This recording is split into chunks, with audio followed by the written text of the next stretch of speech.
Hello, this is Musings with Mookie. I am Mookie Tajor, a poet, a writer, now a podcaster. One day I'm gonna get this intro down correctly, but I am in a hotel room and I'm having a mecation away from home. And I got here last night, and when I tell you, I have had some delays. Okay, the day Friday started off great. Um, I got my hair, finished retying my hair. Finished retying my hair. I washed it. I had a good dry session. I got my daughter's hair done. I was on I was on target with my task. Like I wasn't gonna be late or anything. But Friday night, once though I got to my second destination after dropping my stuff off, and I'm so glad I decided to drop my stuff off with at the hotel. I dropped my stuff off at the hotel because I didn't want to carry it around with me as I was going out. I didn't want to keep it in my car in case, someone burst into my car and took my things. That would suck. That would add to a much suckier situation. And the name of this is Delays But Not Denied. My delays are expensive, of course, but I was not denied. I was able to,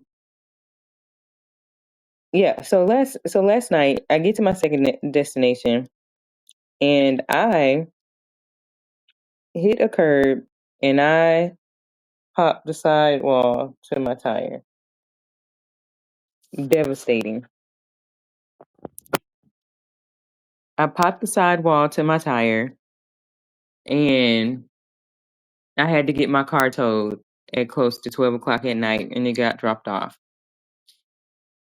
When I first chose this dealership, it said the service would be open starting at 9 on Saturdays.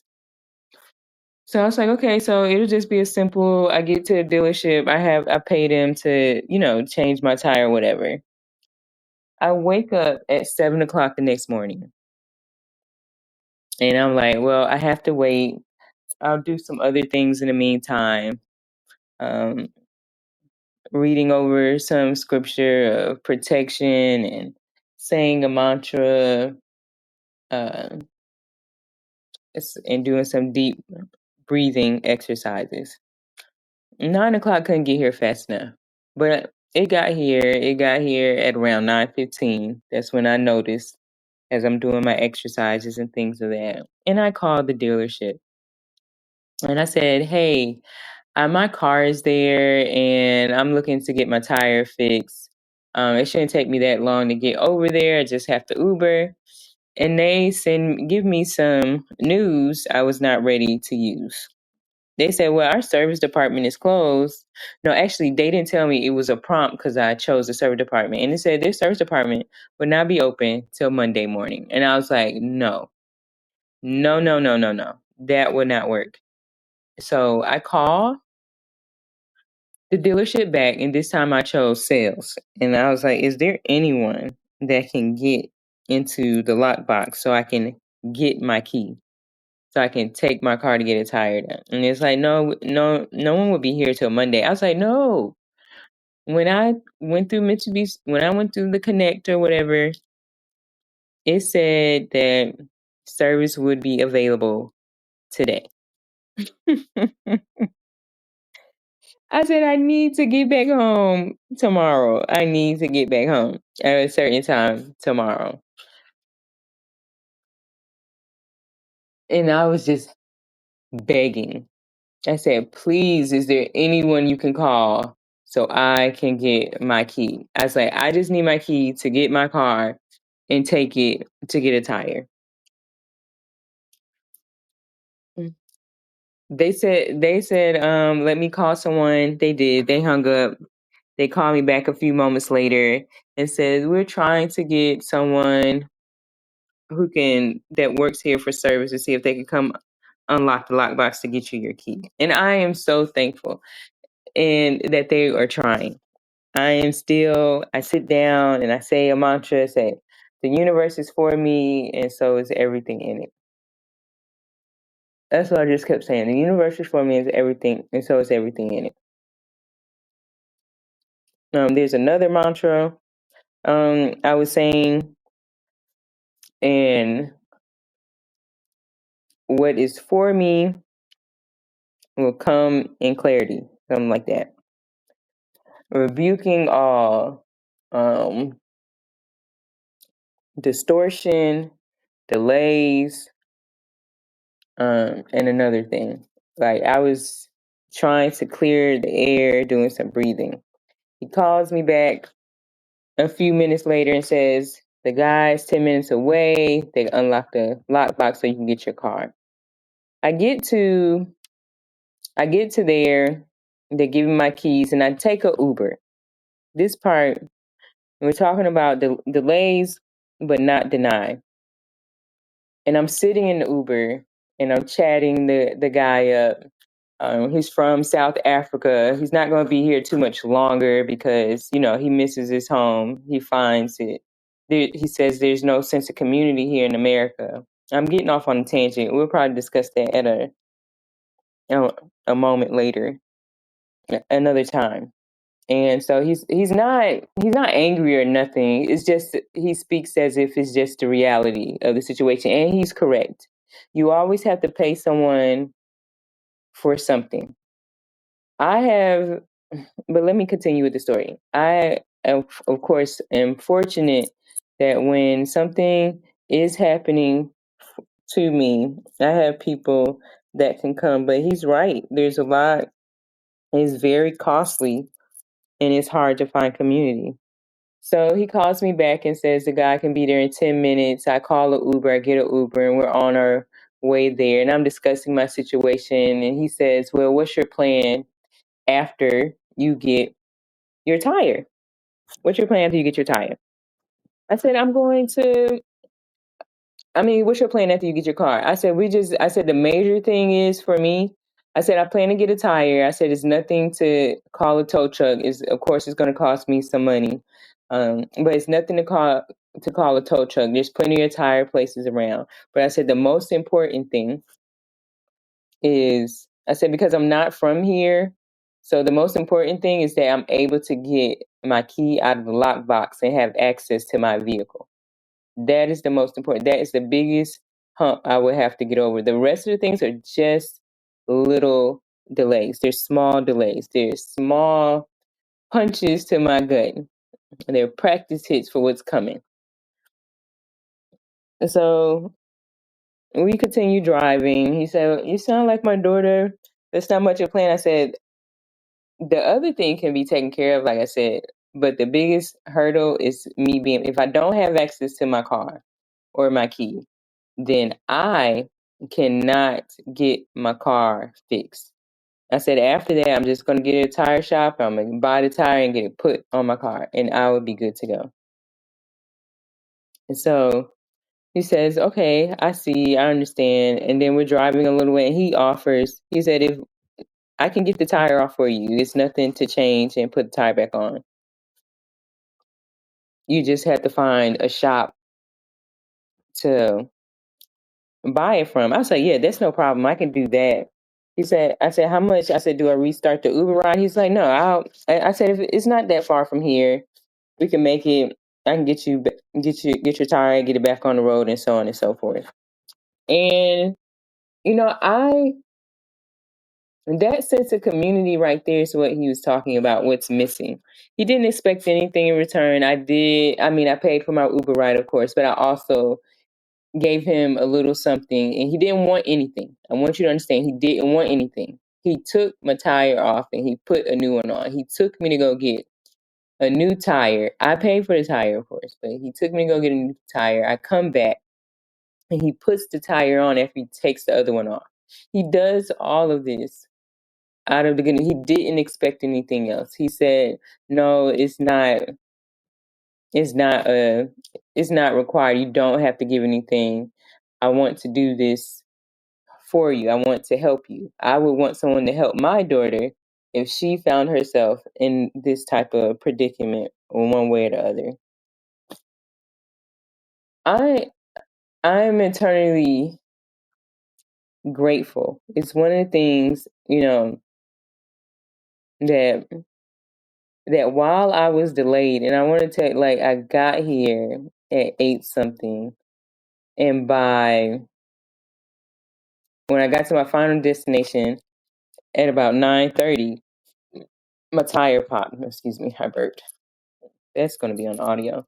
But by the time I got there, I couldn't go anywhere. I couldn't go anywhere else. I couldn't get my night started, so I was delayed. I had plans on doing other things, and I was delayed. But I was not denied. Through all of this movement, I was not denied. I was able to sit down and have lovely conversations with people last night. And I didn't feel, even though I don't have access to my car. I can't go anywhere, and my car is my biggest source of freedom. I didn't feel this pressing need to be anywhere else than where I was. I thoroughly enjoyed the company that I kept. I thoroughly enjoyed just the small moments to sit down and talk to someone without pressure of doing anything else. Like, I felt all of that. I still feel relaxed, and I don't know if something bigger is coming that I need to be aware. It doesn't even, at this point, it's not a big weight on me right now. There was this, what, it's now 12:49. I got back here at 11:44.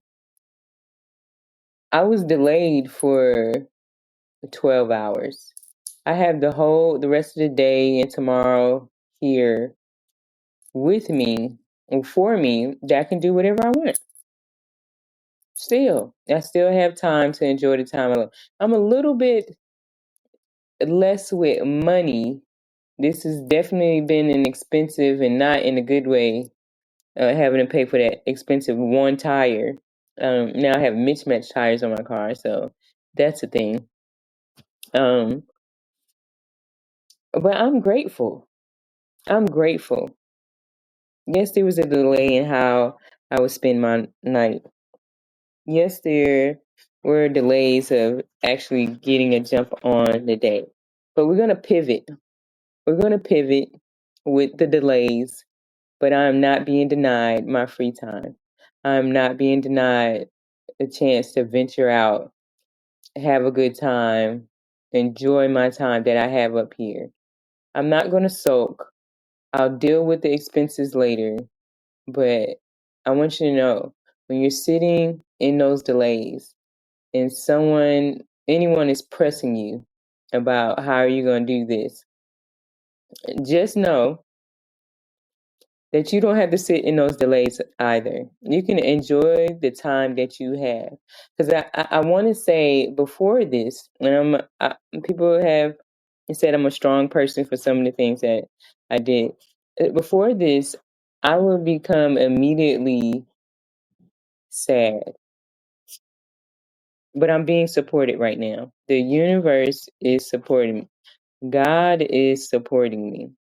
He's not supporting all my thoughts, because I'm recently still getting over this heartbreak.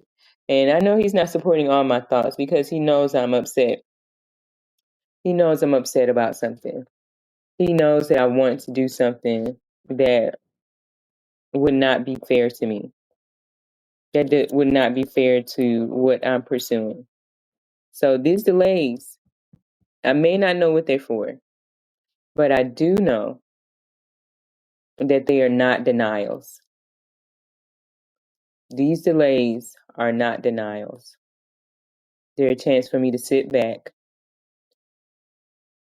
to go over my future plans, and to rest in what those future plans are. They're changing just a little. They're being more fluid, but these delays are not denials. They're a chance for me to be in sync with fluidity, to get back to the person I was before so many trials caused me to go inward, to not rely on people or trust people when they said they were going to do something and I do it myself. So, yeah, delays, but not denials. Thank you for listening. We got like a little over 15 minutes, but thank you for listening. Musings with Mookie.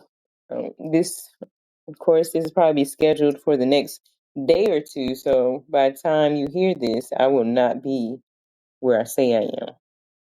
I'm so enthusiastic about this next opportunity, these many opportunities that are coming into my life. I'm thankful for the listeners, no matter how you came upon this podcast that I started through Substack, and now it's on Apple Podcasts and YouTube Podcasts, which I have to go check. It's like so many things that you have to do as a creative and checking. But you don't have to be inundated. I'm not making hour-long podcasts yet. I don't have anyone else to talk to but air. So I give you a little story, maybe just some ramblings, but I'm here. And you're here, and I will talk to you next time. Ciao.